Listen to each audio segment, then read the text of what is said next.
سرہانے بیٹھا اور کہہ رہا ہے یا ام قل لا الہ الا اللہ احاج لک بہ عند اللہ، چچا ایک مرتبہ زبان سے لا الہ الا اللہ کہہ دے، پھر میں جانوں میرا رب جانے، پھر جنت تیرے لیے ہے۔ اور چچا اموت علی دین عبد المطلب یہ کہتے ہوئے مر رہا ہے، اور نبی اس کے غم میں دیوانہ ہوا ہے، اور جبریل وہی لے کر اتر رہا ہے، اور اللہ اپنے نبی کو یہ درس دے رہا ہے انک لا تہدی من احببت ولکن اللہ یہدی من یشاء۔ نبی تو جس سے محبت کرتا ہے تو اس کو ہدایت نہیں دے سکتا، رب جس کو چاہے روم سے آنے والے سہیب کو ہدایت دے دے، حبشہ کے غلام بلال کو ہدایت دے دے، ابو سفیان ساری زندگی نبی سے لڑتا رہا، آخری عمر میں اس کو ہدایت دے دے۔ بات عقیدے کی ہے، فروع کی کوئی بات نہیں۔ اگر عقیدہ درست ہے انشاءاللہ کمی کوتاہی اللہ ویسے ہی معاف کر دے گا، اور اگر نہیں تو سزا ملنے کے بعد آخر کار اس عقیدے والے کے لیے جنت ضروری ہے۔ عقیدے والا دائمی جہنمی نہیں ہے۔ اس لیے ہم پوچھتے ہیں اب امام اعظم کی تقلید عقیدے میں کیوں نہیں کرتے؟ اب آئیے نفس مسئلہ کی طرف کہ تقلید ہے کیا۔ ہمارے اس سعودی عرب میں بعض علماء کے فتاوے موجود ہیں کہ عامی کے لیے تقلید واجب ہے، ضروری ہے، عامی کسی نہ کسی عالم کی تقلید کرے، لیکن یہ تقلید ہے کیا؟ عامی کا مفتی سے مسئلہ پوچھنا تقلید نہیں۔ اسی لیے اصول فقہ کی کتابوں میں یہ بات لکھی گئی ہے اللہ کے قرآن کو ماننا تقلید نہیں، والرجوع الی النبی صلی اللہ علیہ وسلم، نبی کی حدیث کو تسلیم کرنا تقلید نہیں، والاجماع لیس منہ، اجماع تقلید نہیں، قضل عامی الی المفتی والقاضی الی العدول، اگر عامی مفتی سے مسئلہ پوچھے یا گواہوں کو قاضی بلا لے تب بھی تقلید نہیں، لیکن عرف عام میں کسی عام آدمی کا مولوی اور مفتی سے مسئلہ پوچھنے کے بعد یہ کہا جاتا ہے کہ یہ شخص فلاں کا مقلد ہے، عرف میں یہ بات حقیقت نہیں۔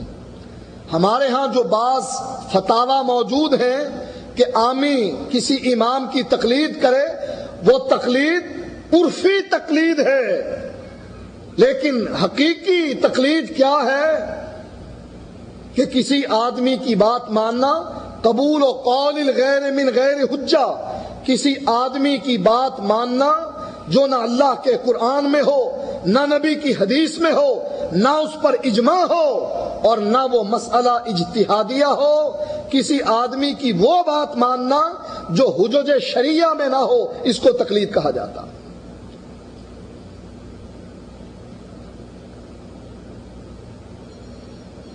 اس کو واضح کرتا ہوں،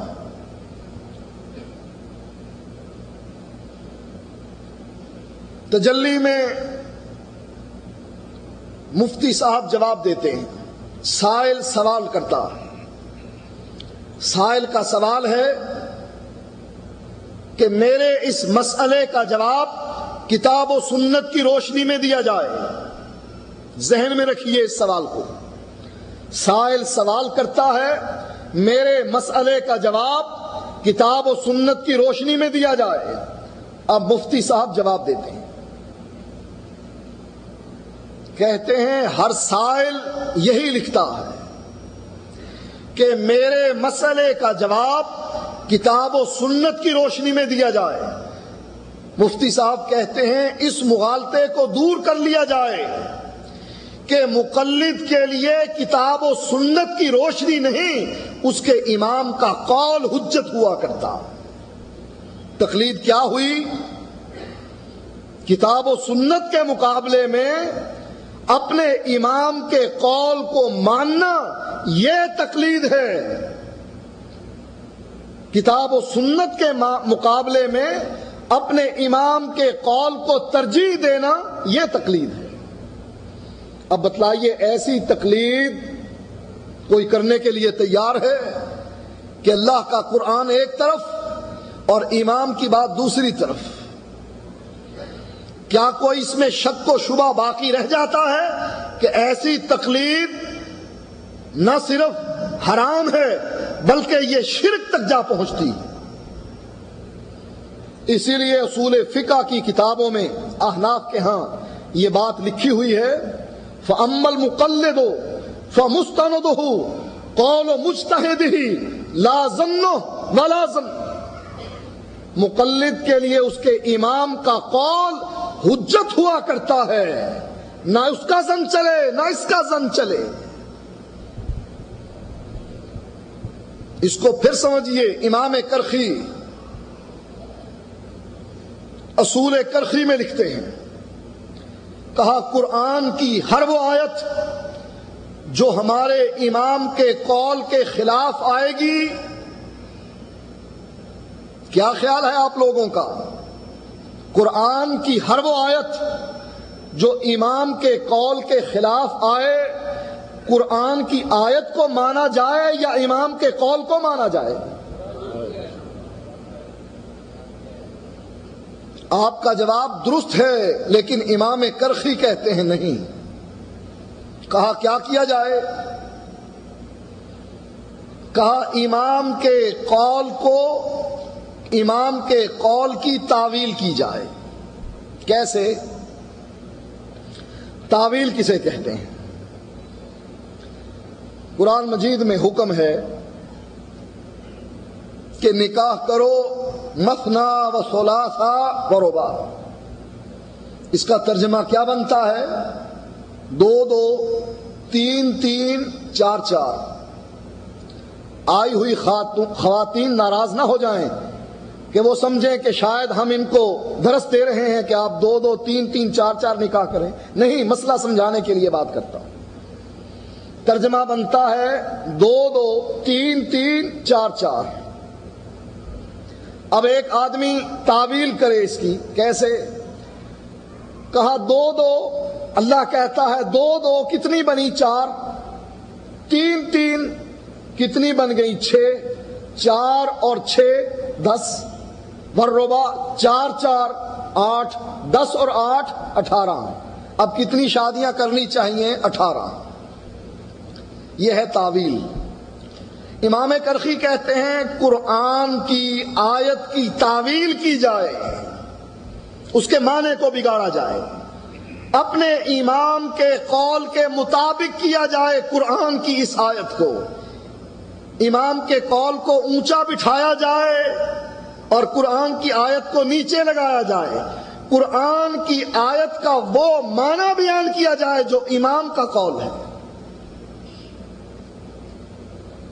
خود نہیں بدلتے، قرآن کو بدل دیتے۔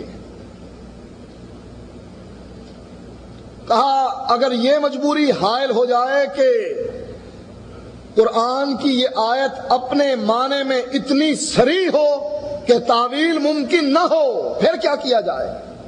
کہتے ہیں پھر کہہ دیا جائے قرآن کی یہ آیت منسوخ ہے۔ کیوں منسوخ ہے؟ اس لیے کہ ہمارے امام کے قول کے خلاف اتری ہے۔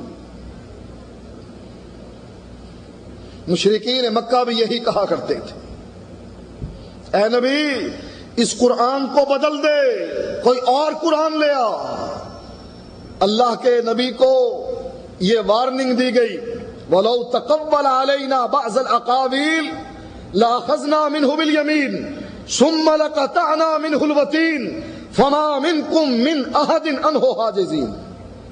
اگر میرا سچا نبی وہ بات کہے جو جبریل لے کر نہیں آیا، آسمان سے وحی نہیں اتری